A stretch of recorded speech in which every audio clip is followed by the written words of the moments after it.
Good morning student. आज मैं आपको वायुयान की आत्मकथा पढ़ाने जा रही हूँ।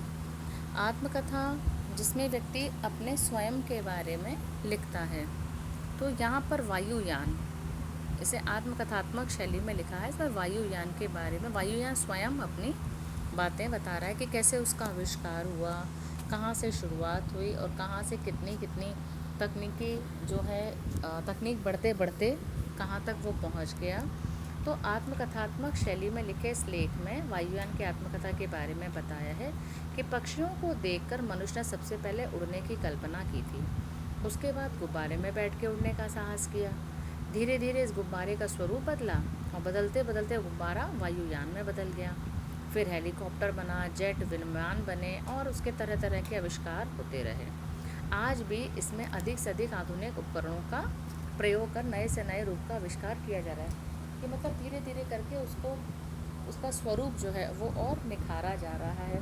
उसमें आधुनिक उपकरण लगाए जा रहे हैं। तो वायुयान की आत्मकथा, वायुयान अपनी आत्मकथा कह रहा है कि बच्चों, रात में जब पक्षी सो जाते हैं उस समय भी एक भारी भरकम पक्षी जैसा दिखने वाला तथा तेज़ आवाज़ करने वाला यंत्र तुमने देखा होगा। मैं वही हूँ। वायुयान अपना परिचय दे रहा है कि वो कैसा लगता है, एक पक्षी की तरह जो जिसमें तेज़ आवाज़ होती है।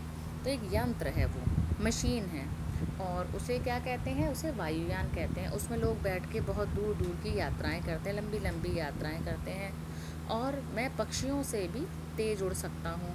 कुछ ही घंटों में हज़ारों किलोमीटर, कुछ ही घंटों में हज़ारों किलोमीटर की दूरी तय कर लेता हूँ।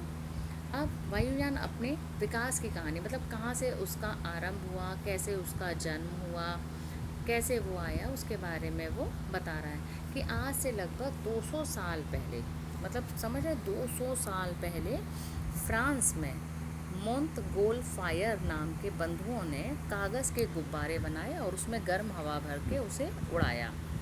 बाद में उन्होंने कागज़ के स्थान पे क्या कि पहले पेपर का बनाया, फिर पेपर के बाद उन्होंने क्या किया कि एक रेशमी कपड़े का इस्तेमाल किया। उसमें उन्होंने क्या, मुर्गियाँ रख दी, बतख रखी और आदि को वो उड़ाया करते थे। इसके बाद रोज़ी ज़यर और आदलेंदे पहले आदमी थे। कौन कौन थे? रोज़ी ज़यर और आदलेंदे पहले आदमी थे जिन्होंने पहली बार पक्षियों की भांति उड़ने का प्रयास किया और वो लोग 20 मिनट तक हवा में उड़े, आकाश में उड़ते रहे। उसके बाद धीरे धीरे और स्वरूप बदला। फ्रांस में चार्ल्स नामक वैज्ञानिक ने रेशमी कपड़े का एक गुब्बारा बनाया और उसमें हवा न भर के क्या भरा, उन्होंने हाइड्रोजन गैस भर दी। लेकिन उस समय कोई ऐसी मशीन नहीं थी, इस कारण गुब्बारा केवल हवा की दिशा में ही उड़ सकता था। इसके बाद फ्रांस के ही एक व्यक्ति ने गुब्बारे में भाप का इंजन लगा दिया और उसकी दिशा पर नियंत्रण कर लिया। मतलब अब वो इनके ने पहले तो हवा जहाँ पे चलती थी, जहाँ हवा चलती थी उसके अनुसार उसी दिशा में गुब्बारा उड़ता था। लेकिन भाप का इंजन लगाने के बाद क्या हुआ कि अब जो उसका जो दिशा थी, अब वो कहाँ उड़ेगा, किस दिशा में उड़ेगा, उसका जो नियंत्रण था वो भी व्यक्ति के हाथ में आ गया। जर्मनी के एक सैनिक अधिकारी काउंट जैपलिन ने एल्यूमिनियम की कठोर चादर का गुब्बारा बनाया। एक सैनिक ने, अधिकारी था, उन्होंने किसका, एल्यूमिनियम का एक कठोर चादर, मतलब इस मोटी चादर थी, मोटी परत का एक गुब्बारा बनाया और उसमें बैठकर लोग अमेरिका तथा यूरोप के बीच यात्रा करने लगे। मतलब एक मोटी चादर का एल्यूमिनियम का बना। इसमें हाइड्रोजन गैस थैलों में भर के रख दी जाती थी। हाइड्रोजन गैस थैलों में भर के रख दी जाती थी और उससे उड़ाया जाता था और अपनी मनचाही दिशा में घुमाया भी जा सकता था। मेरे इस रूप का नामकरण बनाने वाले के नाम पर जैपलिन किया गया। मतलब जिसने उसे बनाया था उसी के अकॉर्डिंग उसका नाम क्या कर दिया गया, जैपलिन कर दिया। तो क्या हुआ, सबसे पहले किस में बना था, पेपर में गर्म हवा भर के उड़ाते थे। फिर एक रेशमी कपड़े का बनाया, उसमें बतख और वो बैठा दिए जाते थे, मुर्गियाँ बैठा दी जाती थी, उनको उड़ाया जाता था। फिर धीरे धीरे करके उसमें क्या किया, फ्रांस के एक रेशमी कपड़े के गुब्बारे में उन्होंने हाइड्रोजन गैस भर के गुब्बारा बनाया। तो पहले जहाँ हवा चलती थी उसी की दिशा में वो होता था। फिर उसके बाद और आविष्कार हुआ और इसकी प्रगति हुई। फिर उसमें एक भाप का इंजन लगा दिया, तब उसकी जो दिशा निर्देश था वो भी उनके हाथ में आ गया। उसी के अकॉर्डिंग वो, उन्हीं के अनुसार वो उड़ने लगा। जिस दिशा में जाता था उसी दिशा के अनुसार कार्य करने लगता था। फिर उसके बाद जर्मनी के एक सैनिक अधिकारी ने क्या किया, एक मोटी एल्युमिनियम का, सबसे पहले एल्युमिनियम की चादर का एक मोटा गुब्बारा बनाया भारी भरकम, जिसमें और उसमें हाइड्रोजन की थैलियों में भर के हाइड्रोजन गैस रख दी जाती थी, और उससे लोग अमेरिका और यूरोप की यात्रा किया करते थे। और उस व्यक्ति का नाम था जैपलिन, और उसी जैपलिन के नाम पे वायुयान का नाम भी क्या रख दिया गया, जैपलिन रख दिया गया। उसके बाद धीरे धीरे जैपलिन में कई सुधार होने लगे, मतलब अब जब बन ही गया तो उसमें अब तरह तरह के सुधार हुए। अब उसमें क्या थे, उसमें जो भरी जाने वाली जो हाइड्रोजन गैस थी उसे शीघ्र विस्फोट कर देती, मतलब उसे जानमाल का खतरा होता था। अचानक में अगर गैस लीक कर जाए या फट जाती थी तो सारा जानमाल का नुकसान होता था। इससे क्या हुआ, जैपलिन का इस्तेमाल धीरे धीरे बंद हो गया। अब धीरे से फिर क्या हुआ, विल्बर राइट दो भाई थे, एक का नाम था क्या, एक का नाम था एक का नाम था आर्विल राइट तथा दूसरे का नाम था विल्बर राइट। इनकी अमेरिका के डेटन नगर में साइकिल की दुकान थी, ठीक है। उन्होंने क्या किया, बहुत कोशिश की और एट लास्ट उन्होंने 17 दिसंबर 1903 को एक ऐसा वाहन बनाया जिसमें हवाई जहाज़ कहा जा सकता है। मतलब उन्होंने एक ऐसा वाहन बना लिया कि जिसे उन्होंने हवाई जहाज़ हम कह सकते हैं, जिसमें उन्होंने 12 अश्व शक्ति का 12 हॉर्स पावर का एक इंजन लगाया, जो कि 12 सेकंड में 40 किलोमीटर की दूरी उड़ान भरता था। यह एक महत्वपूर्ण घटना थी, मतलब बहुत इम्पॉर्टेंट थी।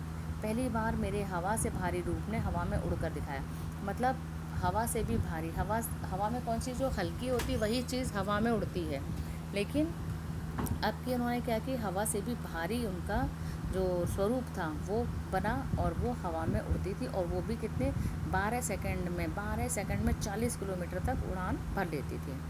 पहली बार मेरे हवा से भारी रूप ने हवा में उड़कर दिखाया, यह मेरा सबसे पहला सफल मॉडल था। इसमें कपड़े के बने 2 पंख लगे थे। अब मतलब कैसा बना था सबसे पहला वायुयान, कि उसमें कपड़े के 2 पंख लगे थे, इन्हें तारों से बांधकर सही स्थान पर रखा गया था। नीचे वाले पंख में पायलट की सीट की दाहिनी ओर इंजन लगा था, प्रोपेलर पीछे की ओर लगा था।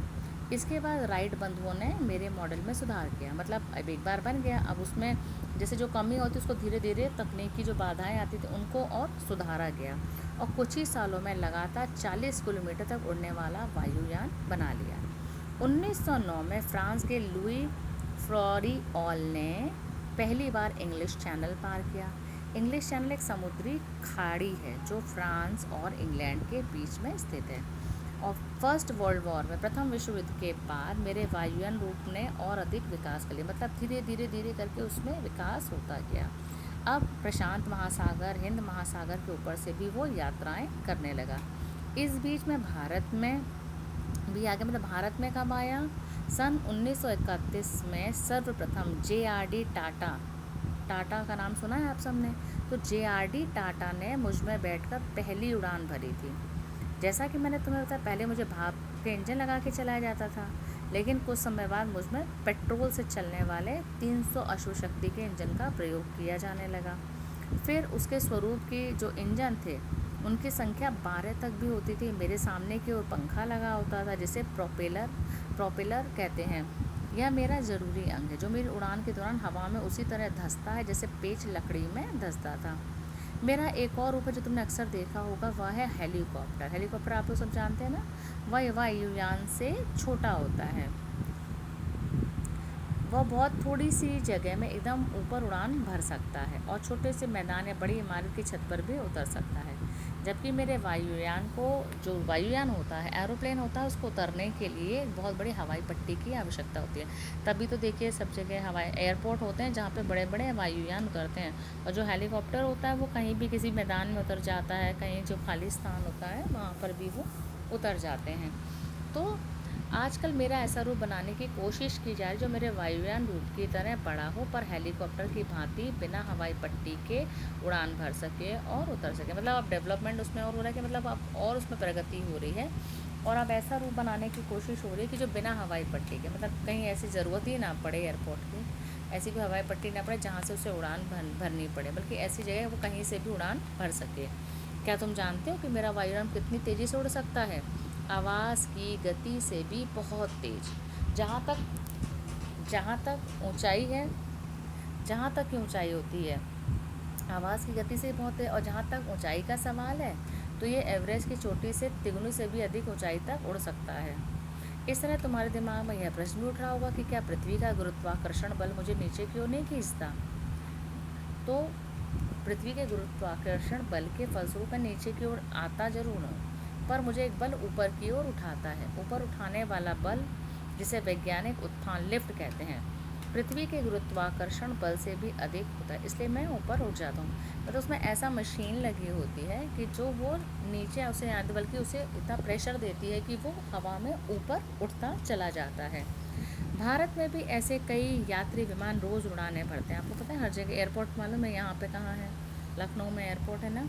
तो भारत में ऐसे कई यात्री विमान रोज़ उड़ान भरते हैं जिनमें 300 से भी अधिक आदमी एक बार में बैठ के सवारी करते हैं।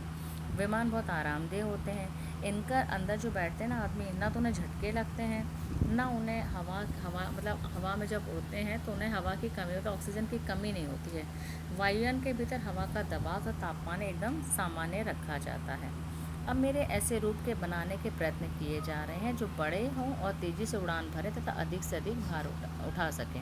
मतलब और उसमें अधिक डेवलपमेंट किया जा रहा है कि उसका जो स्वरूप है वो और अधिक बढ़ जाए और अधिक डेवलप हो जाए, और अधिक तकनीकी जो है उसमें और अधिक जो भी तकनीक की बाधाएं हैं वो ख़त्म हों और उसे और अधिक डेवलप बना के और अच्छा बनाया जा सके।